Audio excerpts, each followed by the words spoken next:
The islands that make up the Philippines. So, when you're trolling on social media, whether it's Facebook or Instagram or YouTube, I guess, for that matter. Alright, so whether you're on Facebook or Instagram, and you ever look at those pictures on Instagram or Facebook of those really you ever look at the, oh, son of a gun. You ever look at those pictures on Instagram or Facebook of those amazing vacation destinations and you're like, okay, like I keep hearing the names like Bali and Tahiti and the Maldives and Seychelles and the Philippines and like Santorini, Greece. You're like, I see these places all the time, I hear the names, but I don't exactly know where it's located. For most people, that's the Philippines.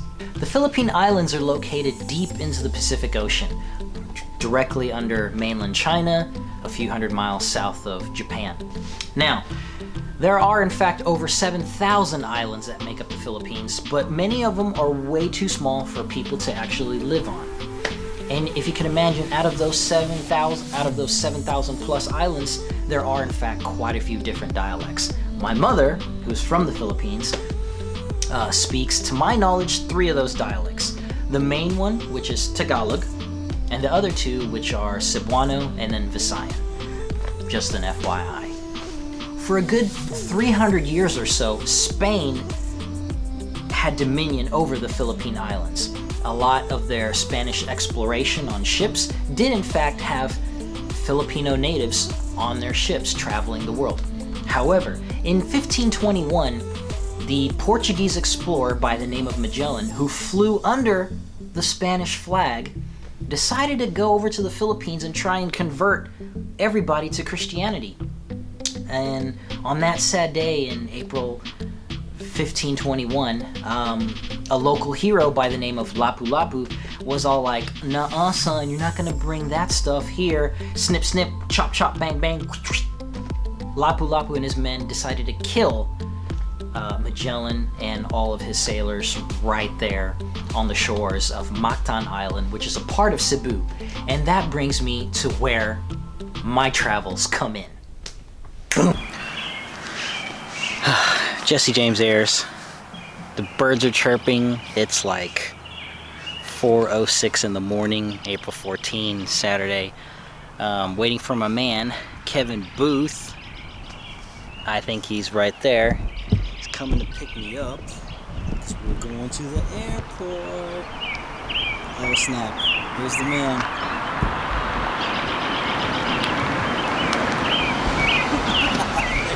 So my friend Kevin picks me up in Owensboro, Kentucky, and drives me 45 minutes north to Evansville, Indiana, where I'm supposed to be on a plane at 5:45 in the morning, but lightning strikes the plane, long story short, screws it up, and I can't leave until about 2 o'clock that afternoon. So I'm at the Evansville airport waiting all those hours to eventually fly all the way up to Chicago.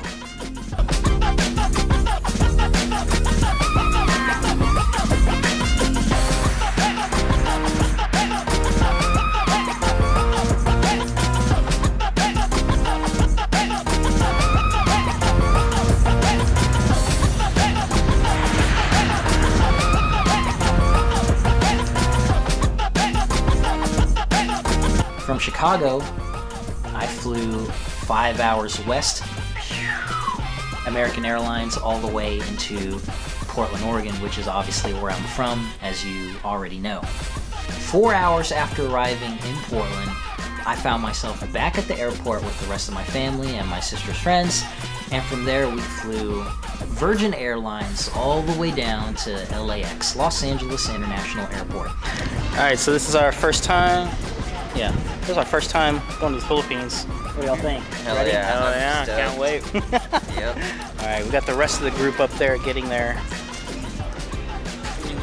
tickets, but we're all ready to go on this ridiculously long flights. Airport don't even ever. Alright, so finally made it through the security checkpoint thing. Now we're on our way to LAX before heading to Shanghai, and then final destination, Philippines. So this should be fun.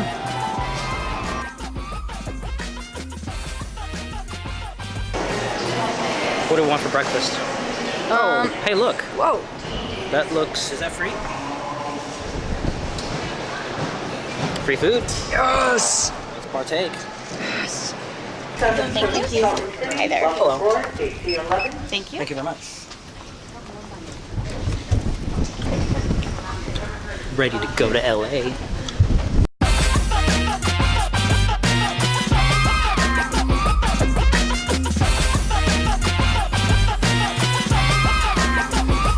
So we're here at the LAX airport. It's 2:04. We were supposed to leave earlier, like at what time? Noon, I think, right around 12, noon. Yep, 15. But there was a snafu with Virgin Airlines. Long story short, we all missed our flight, and the Virgin people are trying to get us into hopefully a direct flight to the Philippines. Finally, on our way to the Philippines via Hong Kong.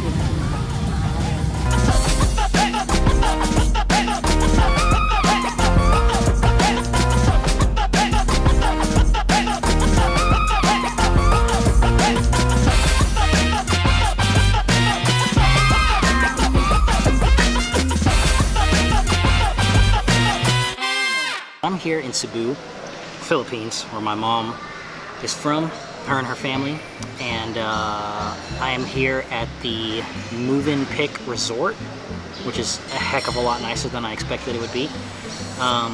It's hot and humid, not compared to the snow that's hitting Owensboro, Kentucky, which is where I currently reside at. But so yeah, I am absolutely thrilled to be here. Some more of my mom's family members are going to be here really, really soon, or within a few hours. We're going to have dinner and I guess do stuff or whatever. I'm only here for a couple days because I have to head back to the States, but I'm going to try and make the most of it. So down here at the beach, as you can see, the very, very clear teal, aqua blue waters, boats, people here swimming. My sister's out there in the back with a friend.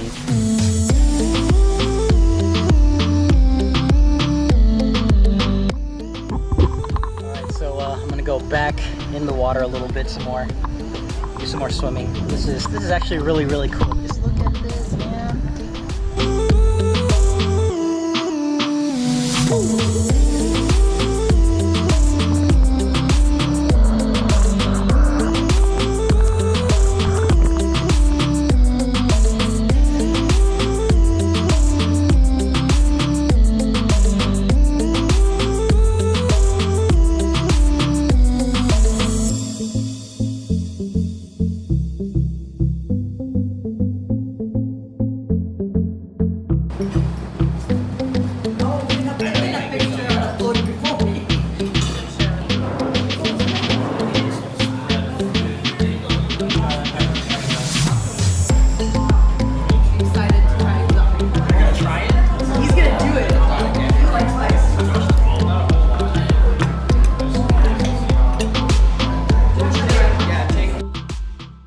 So the second day that I was there, which was Sunday, we all woke up at around 3:30 in the morning to leave at 4 to drive 3 hours to the very southern tip of Cebu to a place called Oslob, or Oslob, which is just a very super small touristy attraction place where they always have whale sharks.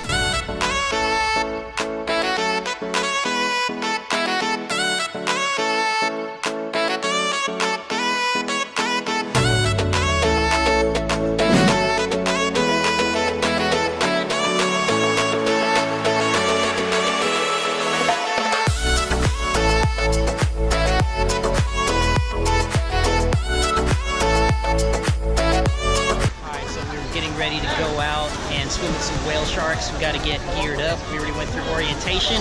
We got 30 minutes of playtime with the sharks, which we do have rules. We can't touch it. We can only swim about 5 meters away from it, and like other stuff, like don't touch the coral, don't break it, yada yada yada. So this should be fun.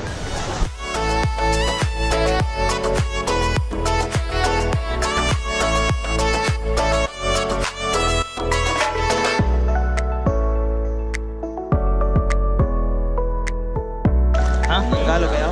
No. English. English. That's kind of oh, that's kind of cool. It's so salty. I've got it in my mouth. Dito ta. Pili sa hinga itong tali ito dito ah.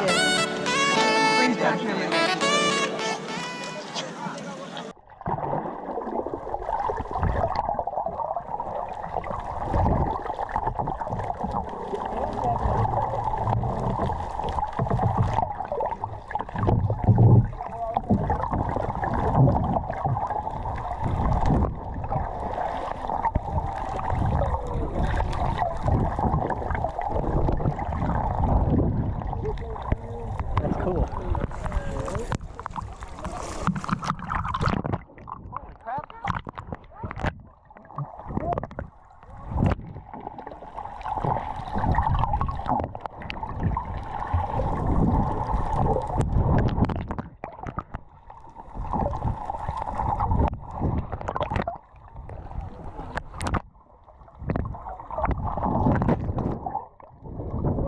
It's gonna eat me.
Oh, here comes another one.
You guys look like things from Mortal Kombat.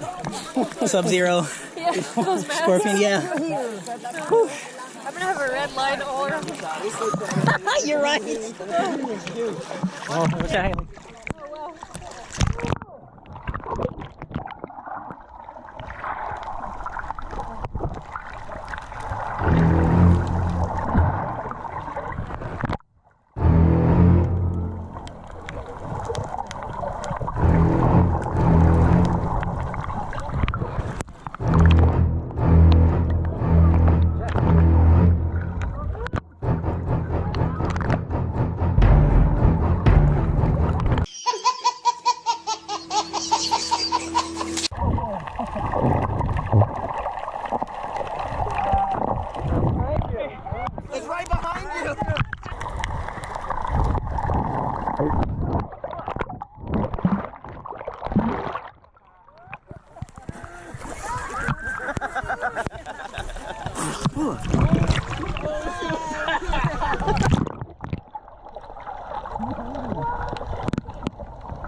Yeah.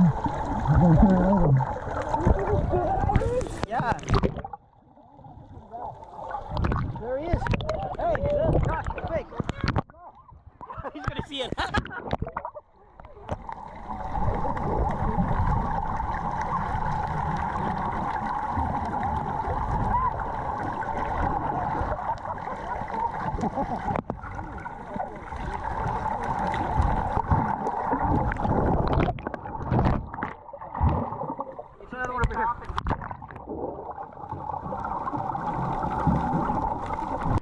Alright, we're done. 30 minutes with the whale sharks.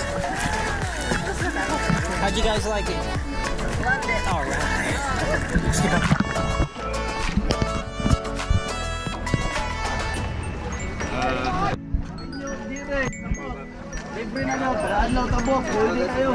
I know, but that way. Wala bayad. Wala lagi bayad. Ay, na-try ka. Hey! I gotta make No, I'm so glad I did it. I almost didn't do it. That was so epic.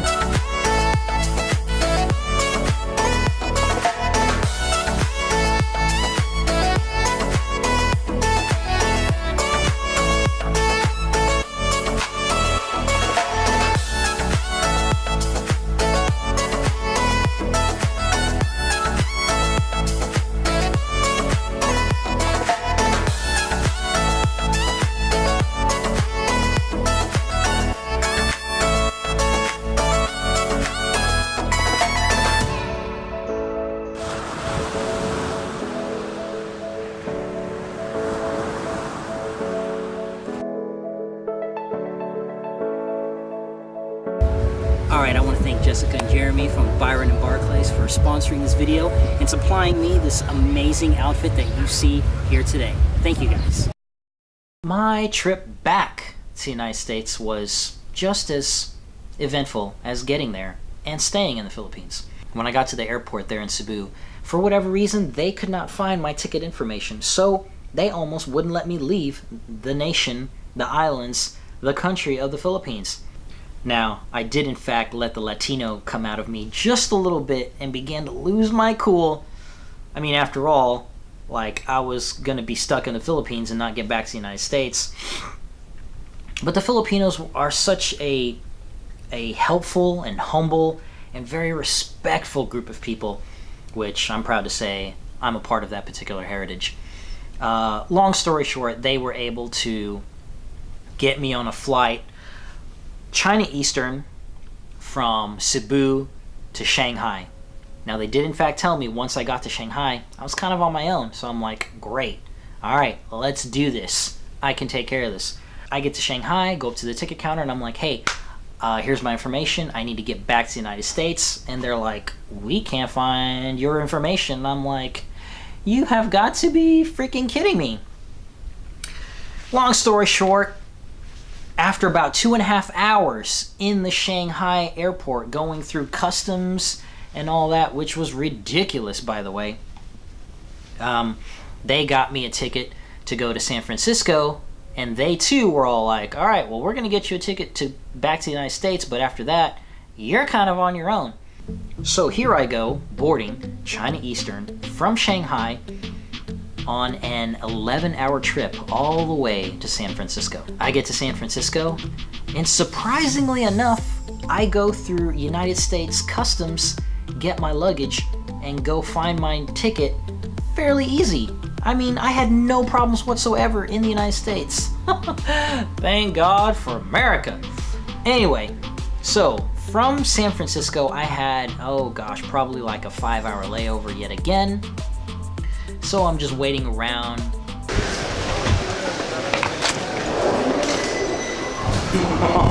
Alright, so I'm told that they have a doggy bathroom here at the San Francisco airport. I didn't believe it, and I'm standing in it right now. Look at that. This used to be I think this used to be like a wheelchair accessible bathroom, but they took that out and they're like, screw it, we want dogs in here. We want dogs chilling, hanging out. We got some turf, mutt mitt stuff. Yeah. Full service for the doggies. So in my 5-hour layover, I'm like walking around, eating, and drinking and eating so much food. And then I fly to Portland, where I have yet another 6-hour layover. So I stay at the airport. I did have a friend come out and meet me, and we had some dinner out there. From Portland, I flew all the way to Dallas, where I had yet another 5.5 hour layover. And from Dallas, I finally flew back into Evansville, Indiana, where my homeboy Josh Hayden decided to come pick me up and take me back into Owensboro, where I was able to finally go back into the arms of my very beautiful daughter, whom I missed the entire time that I was gone.